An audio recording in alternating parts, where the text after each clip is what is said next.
like a happy marriage, ones that your man's not cheating.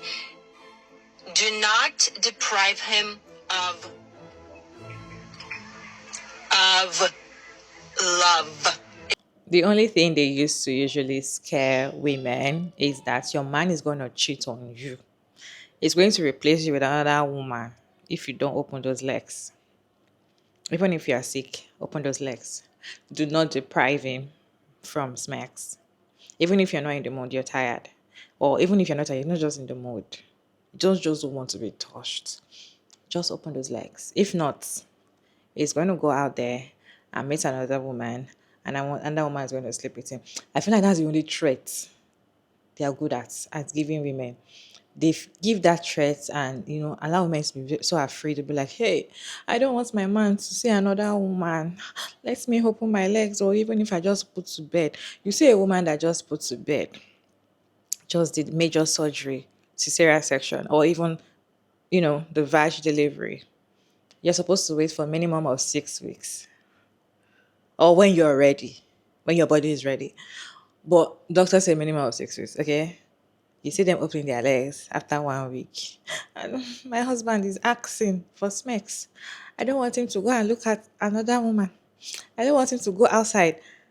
That's the only threat that they see. Is it that threat of, we hope you will not cook, better cook for your husband so that another woman will not come and cook for him? You see that threat of another woman coming to snatch your man? It's so easy for them to, use that threat to fear women. You guys, let me show you how this video. They'll come back and discuss. Like a happy marriage, ones that your man's not cheating. Do not deprive him of love, if you will. Do not do that, because men and women are different. We can go months without it. They cannot. And when they don't get it, they become feisty, they become angry, and then you get problems. Why would you deprive him? I never understand married women that deprive their husbands. Like, he's gonna go look somewhere else. Like, never understand why women do. Well, that was an oxymoron if I've ever seen one. If you deprive him, he will cheat on you. But I'm not talking about the women who do that if he is cheating. So we agree that if men don't get the box, they will cheat. And it kind of erases this whole theory that they are in love with you and loyal, doesn't it? Doesn't it? It tells us that it is conditional for the coochie. And what's more insane is that there's so many women on that video saying, that's exactly how me and my man operate. That's exactly how we live a happy life. Your man is on a constant fuse. If you don't let him use the cooch, he'll get angry and there'll be problems and he'll go somewhere else. Well, it doesn't seem like he's a good man then. It seems very conditional, doesn't it? That's what fascinates me about this whole conversation is women swear up and down that it's love and it's a partnership and it's me and him and we both work really hard at this, but as soon as you don't hold up your end of the bargain, it's a wrap. That's interesting.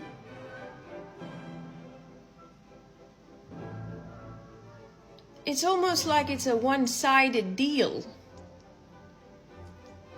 Because it always has been, right? Women will say things like this and swear up and down that they're in love, say up and swear up and down that they're in a happy, healthy relationship, while completely glazing over the fact that they just said, if I don't have schmecks with him, he will go somewhere else. So there never was any sort of loyalty. He just expects his box to be delivered every day.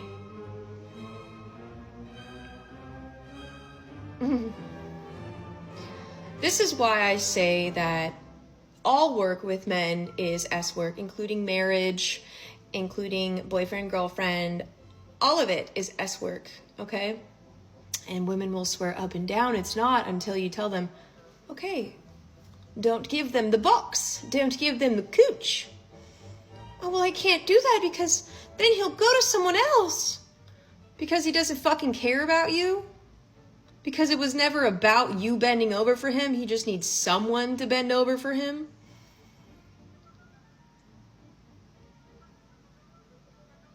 The amount of women in that comment section agreeing 100% with all of this is wild to me. You are in a conditional, transactional business deal with a man and you know it. But you have cloaked it with this love sham. And you're like, that's just what it is. We're so happy. Yeah, if I don't go one day, he'll go somewhere else. So I gotta just keep doing it. Except what's funny is that when you get sick, when you get cancer, yeah, they do go somewhere else. So you better hope you don't get cancer. You better hope you don't fall ill, because they do that as well. Statistically, they leave sick women. But we're just going to ignore that fact, right? Because you did all the things right and you bent over every day and he still went. Mind you, men will still cheat even if you give it to them every single day. Oh, yeah. So signing up for this sort of deal and thinking that this is how I'm going to keep him. I got to keep him in my life. Oh my God, if I don't do this, he's going to go somewhere else, is embarrassing. It's embarrassing for women, okay? It's embarrassing for all women throughout fucking history. It's so fucking embarrassing. If you have to conditionally always provide cooch to keep a fucking man, that's so fucking embarrassing. It's so fucking embarrassing. Because women will swear that, no, we have sex because we both like each other. But you don't give it to him one time and he'll go somewhere else. He doesn't like you. He doesn't care about you. It's a tough pill to swallow. It really fucking is.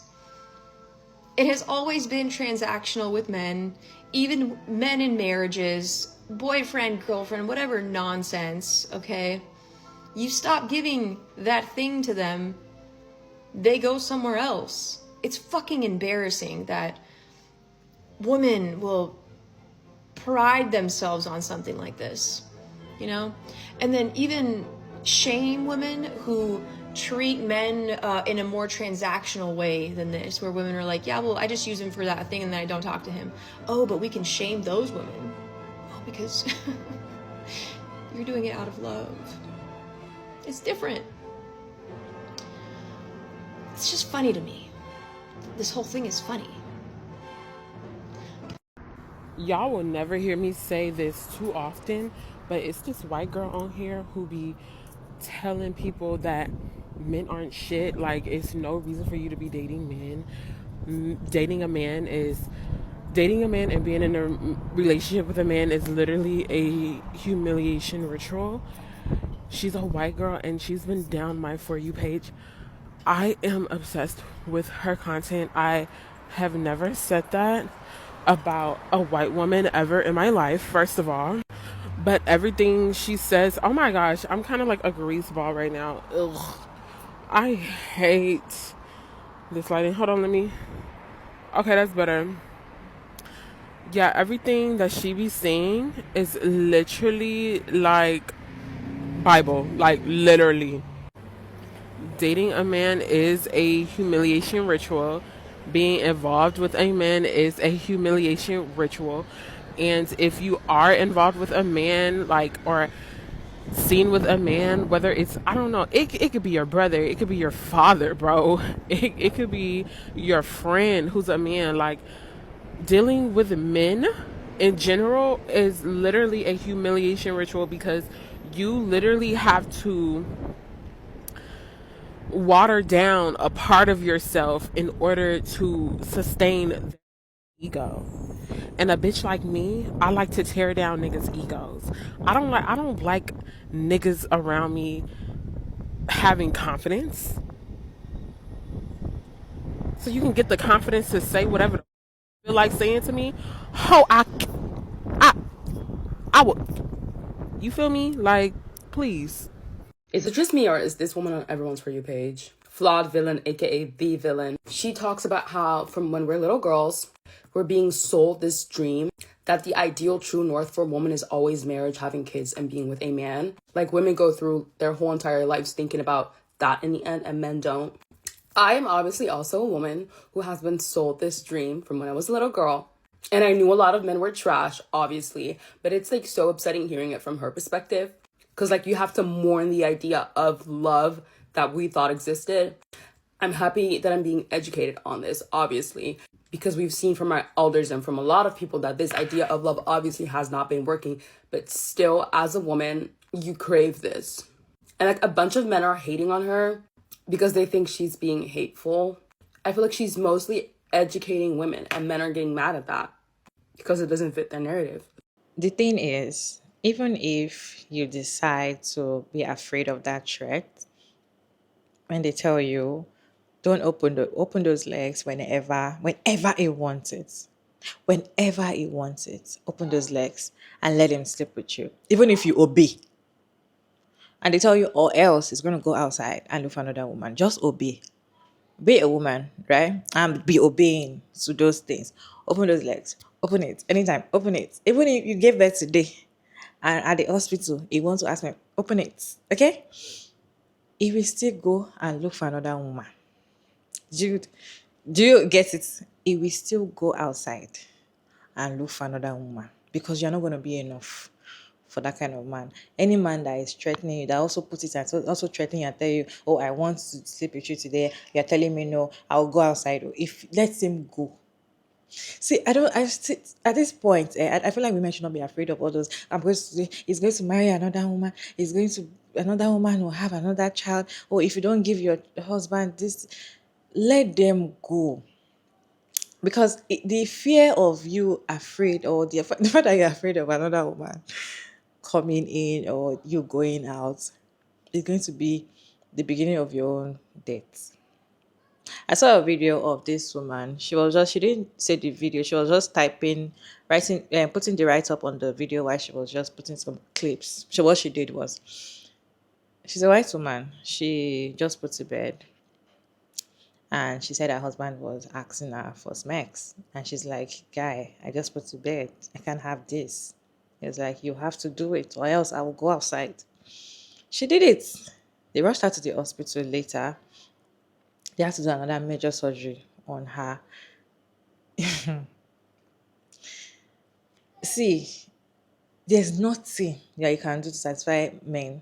Okay, if you feel like, because the way, like, I don't know how to put it, because I also saw a video of this pastors, or some pastors actually preaching and be like, your man is responsible for your body. If you're already married to your man, is the owner of your body. You don't have access to your body anymore. You don't have access to your body anymore. That man owns your body. Finally, Ansani Ebekono. Nadia, your body is not for you, it's for him. Allow him to browse. Download all the files. What are you doing? In marriage, my head, my shoulder, they all belong to Jerry. Allow. In the name of Jesus. Tell him, Jerry, look at him, tell him, Jerry, all this is for you. Marriage and other social institutions at large centers on men.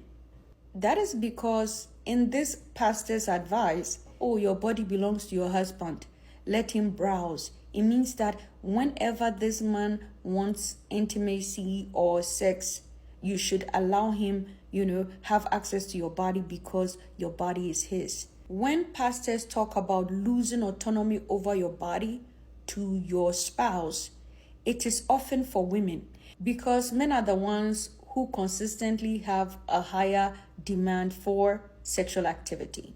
So when they give this particular advice at any traditional marriage ceremony, it is directed towards the woman.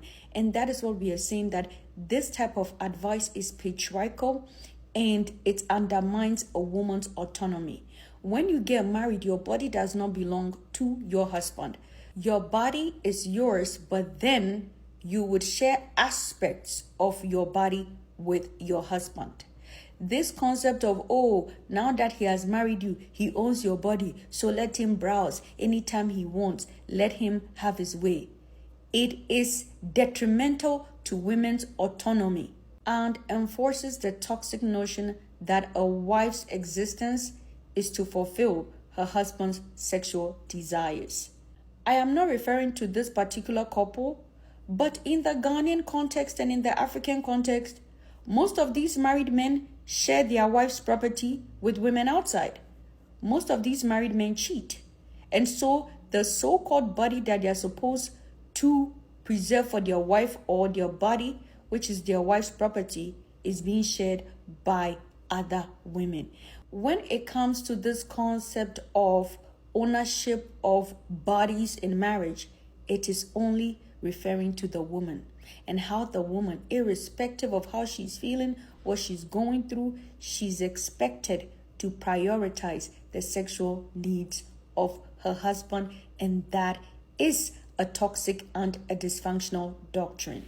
There are days that you will not, Nadia, you meet her, you've not done anything. She's angry. You can ask all the mothers here. This morning, my wife, I've not done anything. She's moody. So I have to call her. Mama, oh, baby, I have fine. My old bonnet, okay. Me, I've not done anything. She's moody. Nothing. Again, you can see the patriarchal talking point. Oh, you might not have done your wife anything, but she's angry. Dear men, you are not the center of a woman's life. Sometimes as women, we wake up and we are not feeling too well. It could be days to our period and we are just not feeling well. The way we are feeling has nothing to do with you as a man. Instead of you to teach men to be emotionally attentive to the needs of their wife, you are telling the husband that there are days the wife will wake up and be angry and it has nothing to do with him. You are supposed to teach men to focus on the emotional and mental well-being of their wives. And that is something that a lot of married women suffer to get in marriage in the African context. Mental and emotional nourishing. Most African husbands do not know how to nourish and take care of their wives' emotional and mental health needs. Teach men to respond to the emotional needs of their wife. Teach men to ask, babe, are you okay? Is everything okay? Are you feeling well? Is there anything I can do to make your day better? But don't tell a husband that, these women, they wake up and sometimes they are angry and it's not about you. So don't take it seriously. These are some of the toxic and dysfunctional talking points that are the foundation of marriage in Ghana and other African countries that is problematic. So please, when we are giving these marriage advice to young couples, let us reflect on the impact of those words on the couple and focus on how the emotional and mental needs of the bride specifically, or of the wife, can be met, because that is a major deficit in the African context. My name is Dr. Zita. I am a sociologist. If you're not following, guess what? Hit the follow button. You see all this preaching and all of that, it just makes you look like, see, you as a woman, you don't have access to your body when you're married. It's a lie. You still have right to say yes or no, because it's still your body. Okay? It's still your body. If it goes without you, agreeing or putting consent, it's raping you. If you don't want to do, don't do. Don't say because he's going to marry another woman, he's going to do this, he's going to, even if he's going to beat you. If you're not doing, don't do. Really, because I feel like that fear that they put in women has put so many women their early grave. I heard a story of one of my friends was telling me about a story. It's a real life story, right? So this woman is married and the man keep asking her for smacks from the back. Kept asking her for smacks from the back. Eventually, she gave in and he started having smacks with her from the back. She's agreeing to him because my husband, I don't want him to go outside and marry another woman, or go and sleep with another woman, or another girl snatch my husband. You see, she gave in and started having sex with this man. Every time this man gives her from the back. When she wants it, when she doesn't want it, when she's tired, when she's screaming, and when she's crying, even if she doesn't enjoy it, he gives her from the back. You guys, she's no longer alive. That thing unalived her. Really. See, no matter what you do, put yourself first as a woman. If you don't want it, unless you want it, unless that is what you want, because all this and your man is the owner of your body, whatever it wants. If a woman wants it and she go meet the man, if he doesn't want it, there's nothing that is gonna happen. The woman doesn't go outside. There's no threat that I'm going to go outside. Or I'm going to go outside. All she do is going to fast and pray. They will tell her to pray. They'll tell her to start wearing smexy clothes. They'll tell her to start doing this, to start wearing nice perfumes, to start dressing nice, to start, doing so many things. They'll just tell her some things to do to spice, or tell her to go to the gym, or go get some surgery and have a very nice body or something. They don't advise women to go outside, or the woman will not even think of going outside. Why? Because she knows that she's married, and she knows that they are in this together no matter what. But why is it that it's easier for them to always advise these men to go outside? Or it didn't even advise them, it is their birthright. It is their birthright, and they put that fear. I feel like that fear, once you overcome that fear of it's going to go outside, I don't think anything can fear you. Really, if you overcome that fear, let them go. Allow them to go and do whatever they want to do. If it's not for you, it's not for you. You move on, really, because you can get on alive in that process. So the thing is that most of the time, women are always very scared, especially when they are married, and they kind of lose themselves in the marriage and forget that they are also a person. Like, you are also yourself, okay? They forget, and everything they want to do is please their man, please him, whatever, whenever. If a particular position or a particular thing is not in line with you, don't do it. Okay? You're not going to carry any trophy if you do it. Unless you want it. If you want it, you know you're satisfying yourself as well. You want it, it's probably your craving, you want to try. You can do it for yourself. If it's not, let them go outside. Okay, you guys, what's your take on this video? Let me know your thought down in the comment section. Respectfully, as always, your girl Mara David, and thank you so much for tuning in. I hope you enjoyed this one. Please like and share and subscribe, and I'll see you in my next one. Bye.